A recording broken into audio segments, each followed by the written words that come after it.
Մարիա հեռուստասերիալում նոր զարգացումներ են սպասվում, որոնք կարող են շրջել բոլորի ճակատագիրը։ Գիշերը Մարիան գնում է Ռաֆի հետ հանդիպման, սակայն հանդիպումը վերածվում է սարսափելի մի գիշերվա։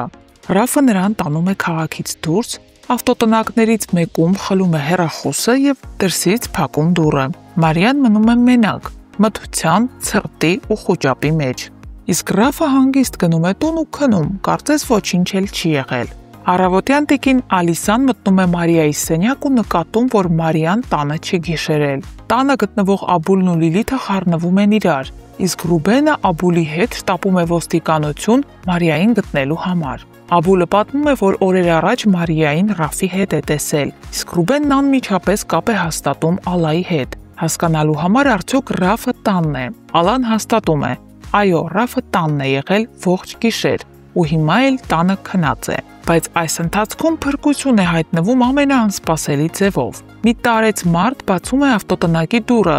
առանց իմանալու, թե ինչ է կատարվում ներսում։ Մարիան դուրս է գալիս ավտոտնակից կորցրած ուժերը, բարձր ջերմությամբ։ Նրան տեղափոխում են հիվանդանոց և հենց այս պահին հիվանդանոցից զանգում են Ռուբենին, տեղեկացնելով Մարիայի գտնվելու մասին։ Ռուբենն ու Աբուլը պատրաստվում են դուրս գալ ոստիկանությունից և գնալ հիվանդանոց, բայց դեռ դուրս չեկած նրանց հանդիպում է մի ոստիկան, ով հայտնում է ևս մեկ լավ լուր։ Դավիթին ազատ են արձակել նախքան դատավարությունը։ Ստորագրությամբ Դավիթը դուրս գալուց հետո առաջինը զանգում է Մարիային։ Զանգին պատասխանում է բուժքույրը և ասում, որ Մարիան հիվանդանոցում է։ Դավիթն էլ միանգամից շտապում է այնտեղ։ Երբ նա հայտնվում է հիվանդասենյակում, Մարիան նրան տեսնելիս չի կարողանում զսպել իր արցունքները։ Այս հանդիպումը լինում է երկար սպասված ու չափազանց հուզիչ։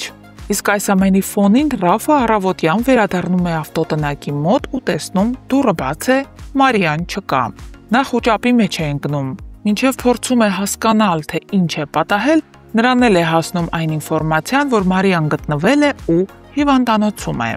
Ռաֆը շտապում է հիվանդանոց։ Հիվանդանոցի պատուհանից նրան նկատում է Դավիթը։ Ռաֆը կանգնած է մուտքի մոտ, չգիտի ներս մտնի, թե ոչ։ Բայց Դավիթի հայացքը կարծես արդեն նախազգուշացում լինի, որ եթե Ռաֆը հանկարծ մոտենա Մարիային, դրա համար ստիպված կլինի պատասխան տալ։ Իսկ Ռաֆը իրականում ցանկանում է տեսնել Մարիային, որպեսզի սպառնա նրան ու շանտաժանի, որ եթե Մարիան ձայն հանի ու ինչ-որ մեկին և առավել ևս ոստիկանությանը ասի, որ ինքն է սպանել արտակին, ապա Ռաֆը ինքը ստիպված կլինի սպանել նաև Մարիայի ամենասիրելի մարդուն՝ Դավիթին։ Իսկ Ռաֆի տանը Լիլիթն ու Ալլան շարունակում են վիճել։ Լիլիթը վստահ է, Ռաֆն է կապված Մարիայի անհետացման հետ, իսկ Ալլան ինչպես միշտ արդարացնում է որդուն։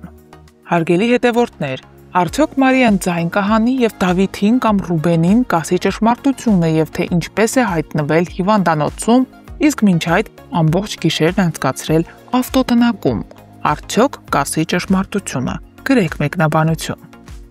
Սուր ինձ հարց են տվել, ընկեր ունես։ Նեկում են ասելի, հո անտեր չես։ Այսինքն եթե չունեմ, ուրեմն անտեր է։ Դե բա մարդի թե ընկերներով է հարուստ, թե ընկերներ չունես։ Ինչ ասենք։ Որ կամարի ընկեր ունեմ։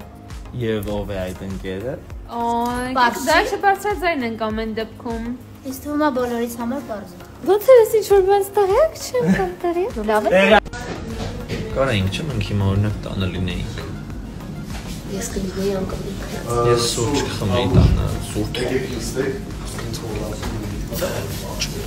Ընկերները կարաման են մի խոսքը։ Այսօր։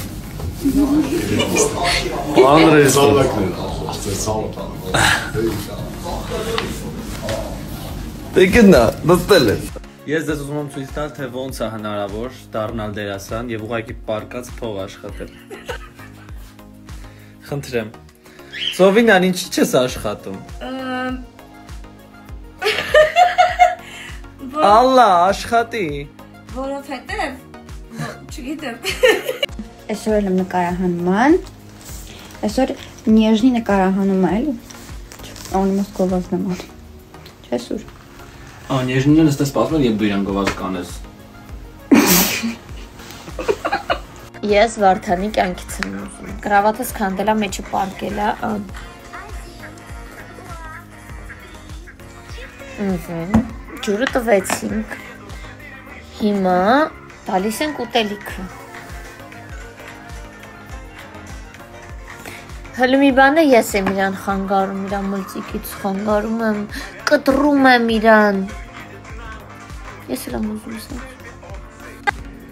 Время пройдет, и ты забудешь все, что было. С тобой у нас. Բա, այսպես տաղանդա մեր Էլենչոն։ Սուրենը կռիվ անում, թե ուրա թամին, ես 2 րոպե շուտ հասել եմ։ Հար Կրիշնային։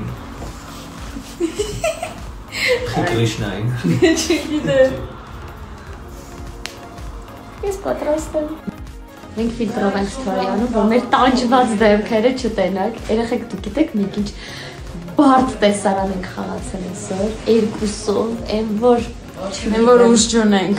Հա, սպառվել ենք, բայց ասա որ Ժամը 6:10 ես դեռ ուրա։ TV-ում եմ։ Դեռ նկարահանման եմ, ես բայդրությամբ պետք է նոր կրկնեմ առավոտին 9:30-ից այստեղ եմ, 3:00-ից եւ վաղ այստեղ եմ։ Я в плену, помогите։ Այսենց վաղեմի ընկերներով Գևորգի ուսանողական տարիների ընկերն է, իսկ Ռոմելան իմ լավ ընկերն է։ Եկել ենք պրիմերային։ Այո, Սպասեք առաջիկա արված սերիաներին։ Երևի կհայտնվի։ Երևին որ նա հայտնվելու է, չէ՞ Գրիգ։ Այո։ Ես այսօր այնքան բան եմ հասցրել անեմ։ Ուղղակի չեք կարա պատկերացնեք, իսկ պատկերացնելու համար մենակ մի բան կասեմ։ Ժամը 6-ն է լինում, ես մինչև հիմա սուրճ չեմ հասցրել խմեմ։ Ինձ թվում է այդքանով ասվածը թե այս առավոտից ինչ վազվզոցի մեջ եմ։ Ինձ 2 կիլո համբերություն, 3 կիլո նервեր, մեկ էլ մի 4 մեշակ փողապետք։ Ով կօգնի։ Լավ վերջինը կատակ էր, բայց նախավերջին ու նախավերջինը ճիշտ էր։ Աղջիկս կոֆե է պատրաստում։ Տոկը չտա։ Չէ, պլաստմասը։ Նկարան չէ, մենք կնենց աշխատանք ունենանք, որ մեր գործը սկսվի ժամը 3-ին, 3-ին ու 6-ին ավարտվի։ Ինչ վատ կլիներ։ Շատ փող չենք ուզում, լավ 3 ժամը համար։ Շատ չէ, մի քիչ չի կտանեմ։ Նորմալ։ Իսկ Մարիա ջան, էս արդարա, որ սենց ցուրտ է հոկտեմբերին։ Իսկ արդարա, որ ես այսպես պիտի նկարվեմ առանց այս պիջակի։ Մի բացի շորերը։ Դա ի՞նչ ձև է։